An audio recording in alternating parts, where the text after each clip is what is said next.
मेरे प्यारे बच्चों, आप सभी को नमस्कार। क्या हाल है आप सभी के? उम्मीद है आप ठीक ठाक होंगे, मस्त होंगे, बढ़िया होंगे, तंदुरुस्त होंगे।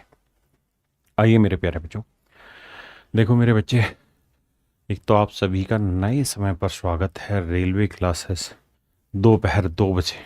आइए देखिए यार, आज हम जो टॉपिक स्टार्ट करने जा रहे हैं वो है बहुत ज़बरदस्त, बहुत ज़रूरी, और उस टॉपिक का नाम है कंपाउंड इंटरेस्ट, चक्रवृद्धि ब्याज। देखिए मेरे बच्चे, जो चक्रवृद्धि ब्याज हम पढ़ने जा रहे हैं, अब तक मैंने ये टॉपिक आपकी प्रैक्टिस करा दिए हैं। इन टॉपिक पर आप नज़र दौड़ा सकते हैं। परसेंटेज आपका पूरी तरह ख़त्म हो चुका है, आपने प्रैक्टिस की होगी। 4 क्लासों में हमने परसेंटेज पूरी तरह ख़त्म किया था। अब आते हैं मेरे बच्चे कंपाउंड इंटरेस्ट। कंपाउंड इंटरेस्ट में 3 मेथड होते हैं। सबसे पहला मेथड होता है रेशियो, दूसरा होता है सक्सेसिव वाला, जो ये फार्मूले से करते हैं x + y + xy बाई 100%। हाँ जी। और तीसरा जो मेथड होता है मेरे प्यारे बच्चों, वो हम उसे पास्कल मेथड भी कह देते हैं, या पास्कल मेथड की से पहले हम ट्री मेथड से भी कुछ सवाल निकाल लेंगे, है ना। तो ये कुछ मेथड है जिन मेथड का इस्तेमाल करके हम इस सवाल को सोल्व करेंगे, कंपाउंड इंटरेस्ट को। कुछ बातें जो आपको ध्यान रखनी चाहिए, जैसे अगर मेरे बच्चे रेट की बात करें कि रेट अगर आपको दे रखी हो, टाइम अगर आपको दे रखा हो 3 साल, 3 हाफ ईयर, 3 क्वार्टर, और फिर आपसे रेट पूछी जाए कि final rate of compound interest बताइए क्या होगा, तो यहां कुछ जरूरी बातें जो आपको याद रखनी होंगी। मैं मानता हूं कि आपने कहीं ना कहीं कोचिंग ली होगी और आपके बेसिक कॉन्सेप्ट्स क्लियर होंगे। उसी आधार पर मेरे प्यारे बच्चों चर्चा शुरू करते हैं कि अगर रेट 1% है तो 3 साल, 3 हाफ ईयर या 3 क्वार्टर की जो कंपाउंड इंटरेस्ट की रेट होगी वो 3.0301% होगी। 2% है तो 6.1208% होगा। 3% है मेरे प्यारे बच्चों तो 9.2727% होगा। ये आपके स्मार्ट नोट्स में लिखा हुआ है, आप जाके चेक करें। 4% है तो 12.4864%।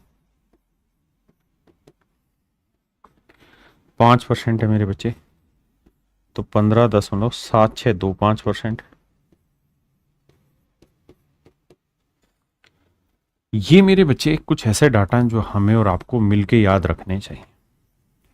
ये याद रखने ही होंगे, क्योंकि अगर हम ये याद नहीं रखेंगे तो दिक्कत आएगी। नमस्कार मेरे बच्चे, रिएक्शन, नमस्ते सर जी, नमस्कार। ये कुछ ऐसे डाटा जो अपने को याद होने चाहिए, अगर ये याद नहीं होंगे तो स्पीड नहीं बनेगी। इसके अलावा मैं कुछ और भी चीज़ें आपको बता रहा हूँ, जैसे रेट अगर 10% है, कुछ डाटा परमानेंट याद रहना चाहिए। तो 1 साल में final rate of compound interest 10 ही रहनी, मतलब 10 से 11 हो जाती है, तो यानी 10% रेट ऑफ इंटरेस्ट तैयार होता है। 2 साल में जो फाइनल रेट ऑफ इंटरेस्ट तैयार होता है वो 21% होता है। 3 साल में जो फाइनल रेट ऑफ इंटरेस्ट आता है वो 33.1% रहता है। और ऐसे ही 4 साल में जो फाइनल रेट ऑफ इंटरेस्ट आता है 10% से, ये उन बच्चों के लिए, सबके लिए मैं पहले बता दूं, ये उन बच्चों के लिए जिन्होंने कंपाउंड इंटरेस्ट पहले कहीं ना कहीं पढ़ा हुआ है। अगर आपने नहीं पढ़ा हुआ तो आप शैतान है फिर, नंबर 1 किस्म के। तो बताइए, अगर 3% हो तो ना, 4 साल हो तो क्या होता है, 43.1 तो 46.4%। ये रहता है, क्या रहता है, तो देखो सर 33 और 10, 43.1 तो ये हो गया, और 3.31 ये हो गया, तो 1 3 और 1 4, 3 46.41% रहता है। यानी मोटी बात यह कि लगभग 33-46.41% ये रहता है मेरे प्यारे बच्चों डाटा। हमें इस आंकड़े पर बहुत ध्यान देना और यहीं से सारी चीजें घूमेंगी। मैं उम्मीद करता हूं कि प्रैक्टिस आपकी बहुत बढ़िया होगी बेसिक कॉन्सेप्ट्स की। अगर प्रैक्टिस नहीं है तो क्लास आपके लिए बिल्कुल नहीं होगी। अब मेरे बच्चे आइए सवालों पर सीधा दिमाग दौड़ाते हैं। कंपाउंड इंटरेस्ट में हम टाइप वाइज डिस्कशन कर रहे हैं। सबसे पहली जो टाइप है, अब हम वो डिस्कस करने जा रहे हैं जहां हम रेशियो वाला फंडा इस्तेमाल करके सवाल कर सकते हैं जल्दी, 2 से 3, 2 से 3, 2 से 3 वाला। है ना। आइए पहला सवाल, take your time and give me your answer fast. जी जीतू राजावत जी, जल्दी ही करूंगा जी, थैंक यू भाई अरुण हेरवार जी। देखिए यार, सवाल में कह रहा है ब्याज की गणना वार्षिक चक्रवृद्धि आधार पर करने पर 10% वार्षिक चक्रवृद्धि ब्याज की दर पर निवेशित कोई धनराशि 2 वर्ष में इतनी हो जाती, निवेश की गई धनराशि ज्ञात करिए। देखिए मेरे बच्चे, मैं पहले डिटेल समझाता हूँ। 10% की रेट होती है, फ्रैक्शन होती है 1/10। तो हम कहेंगे एक साल में कोई धन 10 से 11 हुआ, दूसरे साल फिर 10 से 11 हुआ, तो 2 साल में वही धन 100 से 121 हुआ, वही धन 100 से 121 हुआ। ये होता है मेरे बच्चे अमाउंट, मिश्र धन, ये होता है हमारा मूलधन principal, and the difference between them is compound interest. मुझसे क्या दे रखा है, मुझे कह रहा है कि भाई अमाउंट है इतनी, तो 121 यूनिट रिप्रेजेंट कर रहा है 10,164 को, तो 1 यूनिट की वैल्यू बटे 121, तो 100 यूनिट की वैल्यू कितनी। अब पूरा सोल मत करिए, ये बात तो तय है कि 121 दो जीरो को काटेगा नहीं, तो जो भी मेरा आंसर होगा उसके आखिर में 2 जीरो आएंगे। मजे की बात यह है कि यहां पे भी है, यहां पे भी है, यहां पे भी है, यहां पे भी, कोई मदद नहीं मेरे भाई। अब आप जानते हैं इसने इसको काटा होगा, जब काटा होगा तो एक को किस इकाई के अंक से गुना करें कि इकाई का अंक 4 आ जाए, तो आप कहेंगे एक को 4 से गुना करेंगे तभी ऐसा संभव है, एक को 4 से गुना करेंगे तभी मेरे प्यारे बच्चों ऐसा संभव है। हाँ जी, तो मेरे बच्चे इकाई का अंक 4 कहाँ है जीरो के बाद, ऑप्शन बी में, वही मेरा राइट आंसर है। नहीं तो फिर आप कैलकुलेट करिए, इसे काटेंगे तो 84 आएगा, 84 को 100 से करेंगे 8400 आएगा। दूसरा ये कि कैलकुलेशन कुछ बहुत डिफिकल्ट होती, बहुत जबरदस्त होती मेरे प्यारे बच्चों, तो हम डिजिटल सम के बारे में कुछ सोचते, लेकिन सवाल आसान है, सिंपल है, यूनिट डिजिट से टूट रहा है। आगे बढ़िए,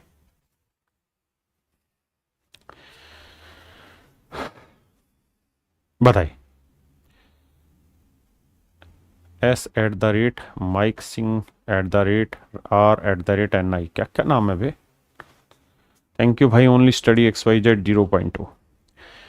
कह रहा calculating interest on annual compounding basis, कहता है ब्याज की गणना वार्षिक चक्रवृद्धि आधार पर करते हुए 10% की वार्षिक ब्याज दर पर निवेशित 1,000 की राशि पर 3 साल बाद दे कुल मिश्रधन कितना होगा। मेरे बच्चे 10% की रेट है, तो हर साल 10 से 11, 10 से 11 यानी 3 साल में क्यूब कर दोगे तो 1000 से होगा 1331। आपने कहा जी मामला तो सेट है, इसमें तो कोई दो राय नहीं, तो ब्याज बनेगा 331, तो 1000 यूनिट 1000 को रिप्रेजेंट कर रहा है, तो 1 यूनिट 1 को, तो 1331 यूनिट 1331 को। आइए, कह रहे यदि 20% वार्षिक दर से 2000 का निवेश किया जाता है और ब्याज को अर्धवार्षिक आधार पर चक्रवर्धित किया जाता है, यानी कंपाउंड इंटरेस्ट कैलकुलेट तो हो रहा है, पर कैलकुलेट हो रहा है मेरे प्यारे बच्चों कैसे, हाफ ईयरली। तो मेरे प्यारे बच्चों अगर हम हाफ ईयरली कैलकुलेट करेंगे, अगर हम हाफ ईयरली कैलकुलेट करेंगे मेरे प्यारे बच्चों, तो रेट हो जाएगी 10%। आपने कहा बिल्कुल ठीक है, और टाइम है 18 साल ना 18 महीने, तो हाफ ईयरली करेंगे तो डेट यानी 3 हाफ ईयरली होगी, 6 महीने की, टाइम हो गया 3 हाफ ईयरली। अब कह रहा है 2000 रुपए का इन्वेस्टमेंट है, तो कह रहा है 18 में अमाउंट बताना है कितना है, तो हम जानते हैं 10% से 10 से 11 3 साल में 1000 से 1331, यानी अमाउंट हो जाएगा 1331। तो पहली चीज तो बुद्धि में ये दौड़ा लिया करो कि जब भी रेट 10% होगी तो हर हाल में अमाउंट 11, 11 का वर्ग या 11 का क्यूब यानी 11 का मल्टीपल होगी। तो बिना सोचे समझे 11 का मल्टीपल चेक कर लो, जैसे 8 और 6 14, 2 और 2 4, 11 से नहीं जा रहा, ये तो 11 से जाएगा ही नहीं, ये भी 11 से भाग नहीं जाएगा, तो बचा ये मेरा आंसर है ना। दूसरा काम ये है कि आप मल्टीपल ढूंढोगे, भाई 1000 यूनिट 2000 को, तो 1 यूनिट 2, तो 1331 यूनिट कितना बना दो, 2 एकम 2, 2 तिया 6, 2 तिया 6। हाँ जी, आइए बताइए भैया। कहते हैं Rahul invested a certain some for 2 years at 60% per annum compound interest compounded annually. If at the end of the 2 year he receive interest of rupees this, कहता है इसे जो इंटरेस्ट मिला है वो 11,700 रुपये मिला है। रेट ऑफ इंटरेस्ट है 60%। 60% 3/5 यानी 5 से 8, तो 2 साल में 25 से हुआ होगा 64, यानी अमाउंट हुआ 64 तो प्रिंसिपल हुआ मेरे बच्चे 25। डिफरेंस आ गया कंपाउंड इंटरेस्ट। तो कंपाउंड इंटरेस्ट कितना आएगा? 14 में 5 गया 9, 5 में 2 गया 3, 39। तो कंपाउंड इंटरेस्ट 39 यूनिट है। हमसे पूछ रहा प्रिंसिपल बताओ, तो प्रिंसिपल क्या होगा मेरे प्यारे बच्चों? तो आप कहेंगे प्रिंसिपल 25 यूनिट, यानी जो भी आंसर होगा 25 से भाग जाना चाहिए, लेकिन सारे ऑप्शन 25 से भाग जा रहे हैं, तो फिर क्यों माथा पच्ची करो। 39 यूनिट दे रखा है, 1 लाख नहीं 11,700 रुपए, तो 1 यूनिट की वैल्यू 300 रुपए, तो 25 यूनिट की वैल्यू 25 गुना 300, तो आंसर आया मेरे प्यारे बच्चों 75। तो ऑप्शन डी मेरे प्यारे बच्चों मेरा राइट आंसर।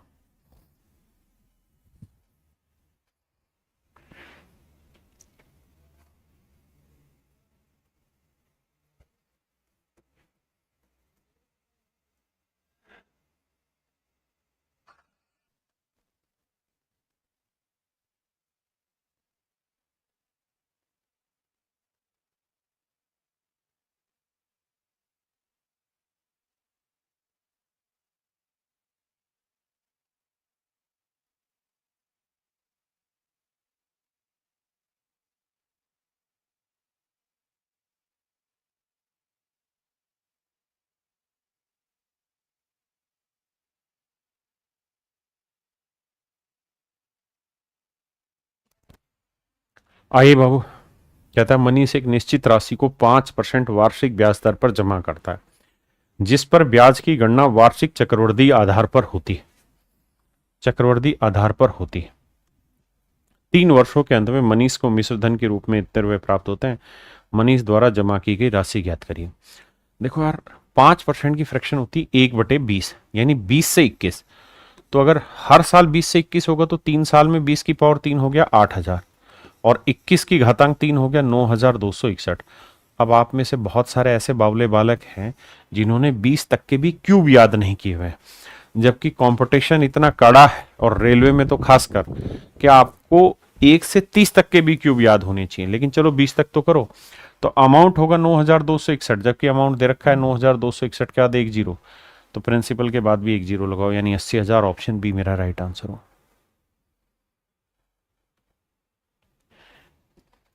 आइए, कह रहा है 4% प्रति वर्ष चक्रवृद्धि ब्याज पर 2 वर्षों में दे 338 रुपए का वर्तमान मूल्य है। कहता है 4% प्रति वर्ष चक्रवृद्धि ब्याज पर 2 वर्षों में दे 338 रुपए का वर्तमान मूल्य ज्ञात करो। देखो यार, रेट है 4%, चक्रवृद्धि ब्याज पर, टाइम में 2 साल, 4% की फ्रैक्शन 1/25, तो हम कहेंगे 2 साल में कोई धन 25 से 26, 25 26 यानी 25 का और मतलब 625 से 676 हो जाएगा। आपने कहा ठीक है, ये आ गया मेरे भाई अमाउंट, और ये आ गया मेरे बच्चे प्रिंसिपल। आपने कहा मामला तो सेट है। अमाउंट दे रखी 676 नहीं 338। अब देख के दिखाई दे रहा कि 38 का डबल 76, 3 का डबल 600, यानी आधा हुआ, तो इसका आधा, तो 600 का आधा 300 और 25 का 12.5, तो आंसर आएगा 312.5, ऑप्शन डी। मजा आया? कहता है किसी राशि पर 12.5% की रेट से 2 सालों के लिए वार्षिक रूप से संयोजित चक्रवृद्धि ब्याज कितने रुपए होगा? प्रिंसिपल निकालना, बताओ जी। सर मैंने आपके नंबर सिस्टम की व्हाट्सएप पर पीडीएफ पर देखी, उसमें तो 2 ही पेज हैं बाबू। नंबर सिस्टम जो रेलवे में पूछा जाता है वो कम होता है, इसीलिए वो 2 ही पेजों में स्मार्ट नोट्स में से लपेटा था। ठीक है सर, बिगिनर के लिए कोई कोर्स? मेरे भाई बिगिनर के लिए ही कोर्स है, जो अभी हमने एसएससी प्रथम बैच चालू किया, उसमें आप कर सकते हैं, या मेरा मैथ स्पेशल बैच है उसमें, या मेरी वीओडी में, वो सभी बिगिनर्स के लिए ही रहती है स्टार्टिंग से। सर ट्री मेथड बहुत सही, लाजवाब है। ट्री मेथड लाजवाब है, लेकिन सीखने के लिए, पेपर में तो करने के लिए वो चीजें माइंड में होनी चाहिए, बनाने की जरूरत ना हो उसको, तभी वो लाजवाब है। देखिए 12.5% की रेट से रेट है 1/8, 8 से 9, 8 से 9 यानी 8 पर 64 से 81, अमाउंट होगा 81, प्रिंसिपल होगा 64। इनके बीच का जो डिफरेंस होगा that is your compound interest. तो यह आया 17।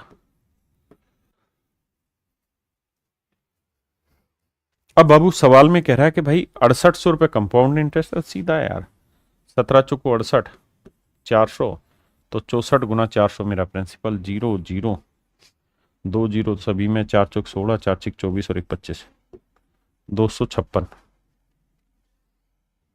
ऑप्शन डी मेरा राइट आंसर।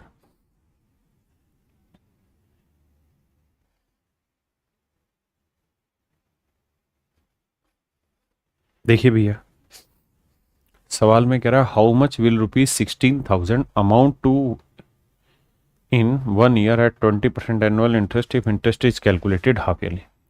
कहता है चक्रवृद्धि ब्याज हाफ ईयरली कैलकुलेट हो रहा है, तो हाफ ईयरली कैलकुलेट करोगे मेरे बच्चे तो रेट हो जाएगी 10% और टाइम हो जाएगा आधा, मतलब 1 साल था तो 6 महीने के हिसाब से 2 हाफ ईयरली। बहुत बढ़िया। अब हमें मेरे बच्चे कंपाउंड इंटरेस्ट कैलकुलेट करना है। 2 साल में हो जाएगा 100 से 121,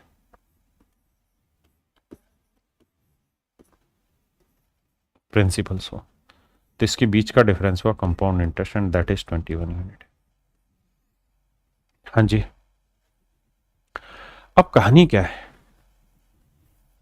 कहानी हमसे पूछ रहा है कि भाई दे क्या रखे, तो 16,000 रुपये प्रिंसिपल दे रखा है 16,000, तो 100 यूनिट 16,000, तो 1 यूनिट 160, तो 21 यूनिट कितना, 21 × 160, तो भैया यूनिट डिजिट के बाद 6 आना चाहिए, यानी 0 0 के बाद 6 कम 6 आना चाहिए, 60 आना चाहिए आखिरी डिजिट वो यहाँ। Option C. हाँ जी, अच्छा हमसे अमाउंट पूछिए क्या? माफ करिए भाई, तो अमाउंट हो जाएगा 121 × 60 ना 121 × 16, माफी चाहता हूं, कितना आ रहा था हमारा 100 से करने पे 160, तो 0 16 कम 16, मतलब वही 6 जीरो आ रहा है, तो वो यही ऑप्शन दे रहा है। माफ करिएगा अमाउंट पूछा था।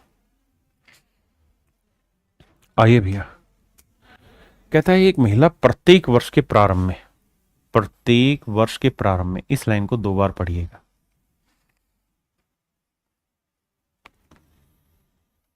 करिए बाबू इस सवाल को। कहता है जी कोरतिया है, वो हर साल की शुरुआत में 5% चक्रवृद्धि ब्याज की रेट से 200 रुपए का इन्वेस्ट करती है, तो बताओ 2 साल के एंड में उसे कितना पैसा मिल जाएगा? 2 साल के एंड में कितना पैसा मिल जाएगा?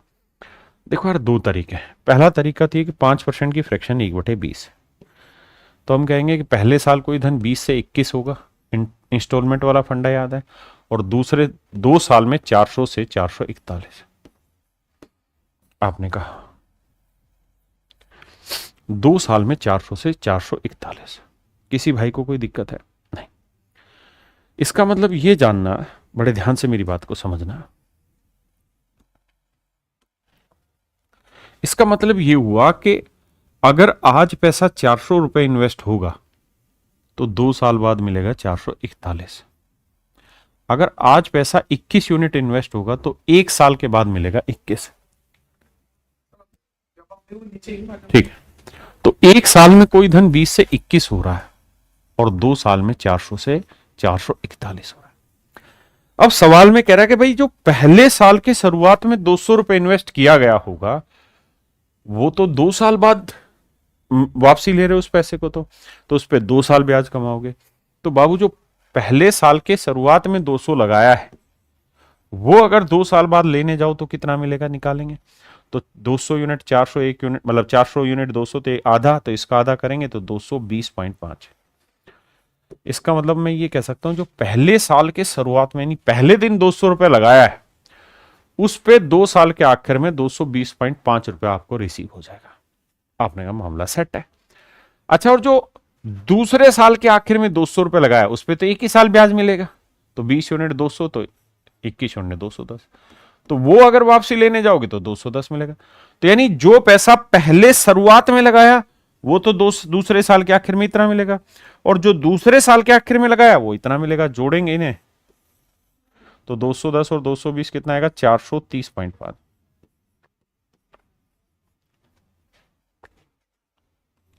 मेरे नन्हे मुन्ने प्यारे बच्चों, ऑप्शन बी मेरा यहाँ पे राइट आंसर हो गया। ऑप्शन बी मेरा यहाँ पे राइट आंसर हो गया। किसी भाई ने कोई लोड आएगा, कोई दिक्कत है तो दस दो यार मैनू नहीं। अब है दूसरा तरीका। दूसरा तरीका ये है मेरे राजा कि हम ये करें कि भाई जो पैसा पहले साल 200 रुपये लगाया है उस पे ब्याज निकालें 10%, तो पहले साल के आखिर में वो 220 हो जाएगा। तो जो पैसा मैंने सबसे शुरुआत में लगाया उस पे मुझे ब्याज मिलेगा 5% के हिसाब से। तो 200 पे 5% ब्याज मिलेगा, तो 200 का 5% हुआ 10, यानी 210 रुपए। तो पहले साल के आखिर में अगर मैं जाता तो मुझे 210 रुपए मिलते, लेकिन मैं पहले साल के आखिर में गया या दूसरे साल के शुरुआत में गया, 200 रुपए और अपनी तरफ से लगाया आया। तो यानी दूसरे साल जो आप ब्याज कमाना चाहते हैं वो कमाना चाहते हैं 410 पे। आप कितना ब्याज कमाओगे जी? फिर से 5% ब्याज कमाएंगे। तो भाई 400 का 5% हुआ 20 और 10 का 5% हुआ 0.5, तो जोड़ोगे तो आएगा 430.5। It will all depend on your thinking process, how do you think in that question. सवाल में कह रहा अनीता देख ही नहीं रही है मेरी भाई। शिवम संचोली, हराम खोर, तुझे अनीता से क्या मतलब? अबे हराम खोरो, अपनी हरकतों में सुधार करो, क्योंकि जो तुम्हारी हरकतें हैं ये धीरे धीरे तुम्हारी आदत बन जाएगी और ये आदत तुम्हारा चरित्र बनाती है और चरित्र से इंसान का किरदार बनता है। आपके जीवन में आपका किरदार कैसा होगा ये इन छोटी छोटी हरकतों से दिखता है। उल्लू का पट्टा कह रहा है हेलो अनीता, मतलब तुझे किसी लड़की ने कमेंट में उसका नाम अनीता लिखा हुआ है तो तुम उस लड़की के कमेंट पे पीछे पड़े हुए हो। मतलब हद देखो, चाहे उसके अंदर लड़का हो कोई हो, मतलब साला तुम कति पैदल हो चुके हो तुम तो भाई। गजब है यार। एक बार अपनी मम्मी को जाके बात बताना कि मेरे अंदर इतनी हवस उठ चुकी है कि लड़की का नाम भी दिख जाए ना तो मैं तुरंत उसके पीछे पड़ जाता हूं। फिर उठा के बेलन ना तेरे को बताएगी सही तरीके से और तेरे पिछवाड़े पे 2-4 लात मारेगी खींच के। हराम खोर, तुझे शर्म नहीं है बे? इतना भयंकर हो गया तू? बर्बाद है। मेरी बात को ध्यान रखना, जो तुम हरकतें कर रहे हो ये तुम्हारा चरित्र बनता है धीरे धीरे। फिर बाद में रोते मत रहना, कामयाबी नहीं हो रही, कामयाबी नहीं हो रही। सालों इन्हीं हरकतों से मरते तुम। पागल हो तुम। मतलब एक लड़की है, उसके वजह 20 लगे हुए कमेंट के पीछे ही उसको। वो लड़की मुझसे कोई सवाल पूछ रही है, सारे उसका जवाब देने में लगे हुए। सालों तुम्हारा जीजा है वो कमेंट में अरविंद, जो तुम अनीता क्या था उसके पीछे कौन होगा तुम्हें पता है? लग गए पागलों की तरह। बस आओ भाई, बिहार वालों समझ जाओ, ये देश तुम्हारी तरफ बहुत अच्छी निगाहों से देख रहा है। आओ, ये देश जानता है कि इस मिट्टी ने बहुत बड़े बड़े क्रांतिकारी पैदा किए हैं और ये देश ये भी देख रहा है कि इसी मिट्टी में अब ऐसे हवस के पुजारी हो रहे हैं कि कमेंट में अगर लड़की का नाम है तो भी नहीं बकस रहे हैं। बस फर्क तुम में और उनमें जो रेप कर दे रहे हैं इतना ही है कि वो कर दे रहे और तुम कर नहीं पा रहे, वरना सोच में तो तुम उनके बाप हो। डूब मरो बे। आओ, कहता है if the rate of interest is 20% per annum and the interest is calculated on half yearly compounded basis. कहते हैं यदि ब्याज की दर 20% वार्षिक है और ब्याज की गणना अर्धवार्षिक चक्रवृद्धि आधार पर की जाती है तो 4,000 की राशि पर 1.5 वर्षों के लिए, 3/2 का मतलब मेरे बच्चे बना 1.5 साल, 1.5 वर्षों में प्राप्त मिश्र धन कितना होगा? तो 20% की रेट है, अर्धवार्षिक चक्रवृद्धि संयोजित कर रहा। तो मेरे भाई अगर अर्धवार्षिक करोगे सेटिंग, हाफ ईयरली करोगे तो हाफ ईयरली का मतलब जानते हो क्या होता है? रेट हो जाएगी 10%, टाइम हो जाएगा मेरे बच्चे 3 हाफ ईयर। आप कहें क्यों हो जाएगा सर 3 हाफ ईयर? इसलिए हो जाएगा मेरे बाबू, कहा है कि 1.5 साल है, 4,000 रुपये प्रिंसिपल है, मिश्र धन बताओ। 2 साल 1.5 वर्षों में प्राप्त मिश्र धन कितना होगा? ये गलत है। ओ ये देखो यार, 1000 से 3 हाफ ईयर में 1331 होगा। अब 1000 यूनिट तो सीधा सीधा 4000 को बता रहा है, तो 1 यूनिट 4, तो 4 एकम 4, 4 3 12, 4 3 12 1 13, 4 एकम 4, 5324।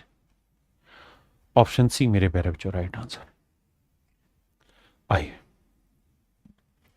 और भाई मेरे किसी भी शब्द से कोई गलत मतलब ना निकालना। आइए, कहता है यदि टी किसी धनराशि को निरूपित करता है, एम वर्षों की संख्या को निरूपित करता है। देखो यार, फार्मूला है ना, वैसे तो आपको पता होगा कि भैया अमाउंट निकालने का फार्मूला होता है principal into 1 plus R by 100 raise to power time, और कंपाउंड इंटरेस्ट निकालने का डिटेल में सूत्र होता है principal into 1 plus R by 100 raise to power time minus principal. तो कह रहा है प्रिंसिपल है टी। बहुत सुंदर बात है। हमें निकालना कंपाउंड इंटरेस्ट, इसका मतलब प्रिंसिपल तो घटाना होता है लास्ट में। दूसरी चीज, यहां पे टाइम कभी भी नहीं आता और एम टाइम है, ठीक है जी। टी यहां घटा रहा, तो यही आंसर हो गया, ऑप्शन डी। आइए बाबू, ये सवाल बहुत प्यारा और बहुत अच्छा है। आइए दिमाग दौड़ाते हैं। बहुत खूबसूरत सवाल है। खूबसूरत कहने के पीछे ये है कि इसके ऑप्शन देखिए, 3938, 3939, 3838, 3839, कितने नजदीक नजदीक हैं इनके ऑप्शन।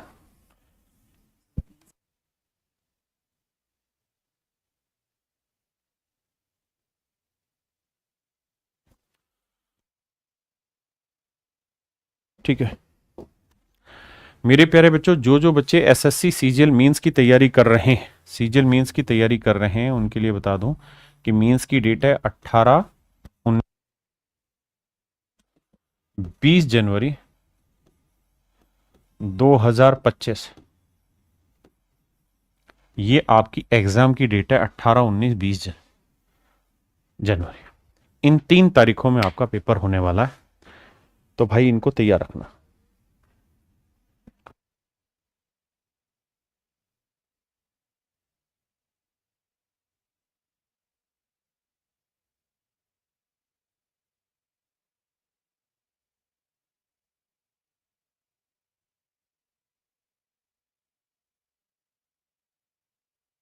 और मेरे प्यारे बच्चों, एक तो जो सीजीएल मींस की डेट है वो मैंने बताई आपको 18, 19, 20 जनवरी 2025 को है। दूसरी जो कांस्टेबल जीडी की एग्जाम की डेट है वो 4 जनवरी से स्टार्ट है, नहीं 4 फरवरी से माफ करिए स्टार्ट है, और 25 फरवरी तक आप लोगों के एग्जाम चलने हैं। एसएससी जीडी की जो भी तैयारी कर रहा है उनके 4 से और 25 फरवरी तक एग्जाम रहेंगे। 4 फरवरी से 25 फरवरी तक एग्जाम रहेंगे। ले भाई देखिए यार, 25,000 रुपए की धनराशि पर पहले, दूसरे और तीसरे वर्ष के लिए क्रम से इतने इतने % की वार्षिक दर से चक्रवृद्धि ब्याज ज्ञात कीजिए। मेरे प्यारे बच्चों, 4%, 5%, 6%। 4% की फ्रैक्शन क्या हुई? 1/25, तो 25 से कोई धन 26। उसका 5% की फ्रैक्शन क्या हुई? 20 से 21। और 6% की फ्रैक्शन क्या हुई? 50 से 53। भाई 3/50।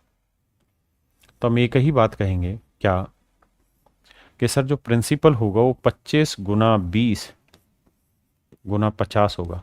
अच्छा वैसे तो ये तो बहुत ही आसान है। 25 दूनी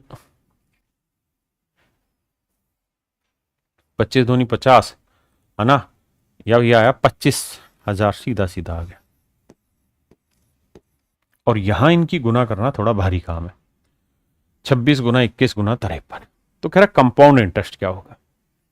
मेरे बच्चे यहां इनको गुना करेंगे, यहां इनको। मजे की बात यह कि यहां 25,000 है, यहां 25,000 ही दे रखा है। तो यहां अगर हम कैलकुलेट करने जाएं तो यूनिट डिजिट 6 कम 6, 6 18, इकाई का अंक आएगा 8। और जब इसमें से ये नंबर घटाएंगे तो आएगा कंपाउंड इंटरेस्ट। तो ये तो तय है कि इसमें से घटाएंगे तो इकाई का अंक 8 ही आएगा। यानी ये बात भी तय है कि कंपाउंड इंटरेस्ट जो होगा उसका इकाई का अंक मेरे प्यारे बच्चों 8 ही होगा। अगर कंपाउंड इंटरेस्ट का इकाई का अंक 8 होगा तो ये दोनों तो ऑप्शन कट गए। या तो मेरे बाबू ए सही है या सी सही है। अब बाबू देखिए, आपको ये काम ऐसे नहीं करना है, जल्दी जल्दी से करना है। अगर मैं कंपाउंड इंटरेस्ट पूछूं तो क्या होगा, तो आप कहेंगे सर 26 गुना 21 गुना 53 माइनस 25,000, ये होगा मेरे प्यारे बच्चों मेरा कंपाउंड इंटरेस्ट। अब मैं यहां डिजिटल सम लगाने का प्रयास करता हूं। कैसे? देखो यार, 6 और 2 8, 2 और 1 3, 5 3 8, 8 8 64, 64 का होता है 6 4 10, यानी 1 आया, 1 को 3 से क्या 3 आया, और यहां है 7, 3 से 7 घटेगा नहीं तो 9 जोड़ दो, तो 9 और 3 12, 12 में से 7 क्या 5, यानी जो भी मेरा ऑप्शन होगा उसका यूनिट डिजिट 5 है।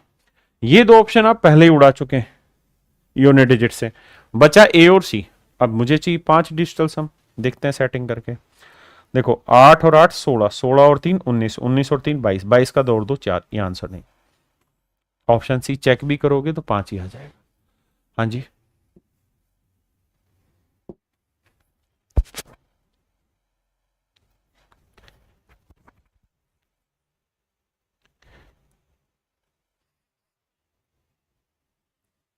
आइए मेरे भाई। A sum was invested for 3 years on compound interest at a rate of this percent, first, second and third year respectively. The sum amount to rupees 20,000 in 3 year, find the principal. देखो जो उल्टा दिया हुआ है, amount दे रखा, principal चाहिए। आओ भैया क्या करें। देखो यार, रेट है 6%, 12%, 18%, कैसे करें? देखो यार, गड़बड़ क्या है, अगर आप समझदार हो तो समझाऊंगा कि ये आंसर एक्यूरेट नहीं मिलेगा किसी भी हालत में। कंपाउंड इंटरेस्ट में अप्रोक्सीमेट आंसर डाला होता है और बताता भी नहीं है वो। तो क्या किया जाए, यहां वो x प्लस वाई वाला फार्मूला लगाना ज्यादा आसान होगा। 6 12 18 है, तो अगर मैं आपको ये कहूं कि भाई 6%, 12% और 18%, अगर रेट कैलकुलेट करनी हो तो 6 और 12 18.72%, 18%। इनको कैलकुलेट करेंगे मेरे बच्चे तो 18 18 हो गया, 36.7 दो तो हो गया। ये हमें लगभग पकड़ना है ना। और 18 18 होता है 324, 324 का भी 325 मान लो, तो 3.25 ये ले लो, 5 2 7 7 2 9, अरे हटाओ यार 39.97, यानी मैं ये कह सकता हूँ कि 40% के आसपास मेरा आंसर है।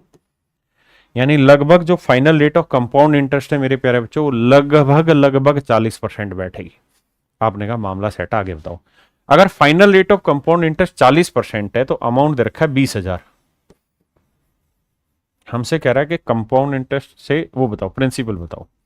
तो देखो दिमाग दौड़ाना कि कंपाउंड इंटरेस्ट आपको दे रखा है 40%, 40% की फ्रैक्शन होती है 2/5, यानी प्रिंसिपल 5 होगा तो अमाउंट होगी 7। अब अगर मुझे खेलना होता तो मैं ये देख रहा हूं कि ऑप्शन बहुत दूर दूर है, यहाँ 14,000, वहां 12,000, वहां 10,000, यहाँ 13,000, तो अंतर काफी मोटा है। तो मैं लगभग लूंगा कि भाई 7 या 21, समझो यहाँ 21,000 होता तो 7 या 21 1 यूनिट 3,000, तो यहाँ 5 यूनिट 15,000। बिल्कुल ठीक है। अब मेरे भाई ये 1000 कम है, इसे 1000 कम भी करूंगा तो मेरा आंसर 14,000 के आसपास आना चाहिए। 14,000 के आसपास मेरे बच्चे केवल और केवल मेरा ऑप्शन ए है ना। और वैसे भी ये 7 यूनिट 1000 को डिफरेंस दिखा रहा था, ये 5 यूनिट को लेके जाना था तो और भी कम आना था, यानी 14,000 के आसपास बैठेगा। दूसरा, अगर आप बिल्कुल ही एक्यूरेट भेजना चाहते हैं, चीजों को बिल्कुल नजदीक ले जाना चाहते हैं, अच्छा ये तो है ही नहीं निकालना, तो फिर 7 से भाग दो, 7 दूनी 14, बचा 6, 7 8 56, बचा 4, 7 5 35, 7 7 49, यह आएगा 2857। 5 से गुना करेंगे, 5 7 35, 5 5 25 और 3 28, 5 8 40 और 2 42, 5 दूनी 10 और 4 14, फिर ये आएगा 14,285, जो लगभग बैठेगा तो वो आएगा मेरे बच्चे ऑप्शन ए। तो आपको इतना लगभग क्यों ही जाना है जब ऑप्शन ही नहीं है, तो ऑप्शन दूर दूर है। अगर ऑप्शन दूर दूर है मेरे बच्चे तो फिर खेल जाओ खेल को, और अगर हम खेल को खेल रहे हैं मेरे प्यारे बच्चों तो ऑप्शन ए मेरा यहां एब्सोल्युटली करेक्ट है। ए ऑप्शन मेरा यहां राइट आंसर है। आइए बाबू टाइप 2। भाई टाइप 2 में पास्कल लगेगा, आप यूं करना, आप सभी बच्चे पास्कल नियम पढ़ के आना, पास्कल रूल पढ़ के आना। कल कंपाउंड इंटरेस्ट हम आगे बढ़ाएंगे और कल या परसों की क्लास में कंपाउंड इंटरेस्ट आपका पूरी तरह खत्म हो जाएगा। तो चलिए मेरे प्यारे बच्चों, आज के लिए इतना ही। Thank you, have a nice day to everyone, धन्यवाद।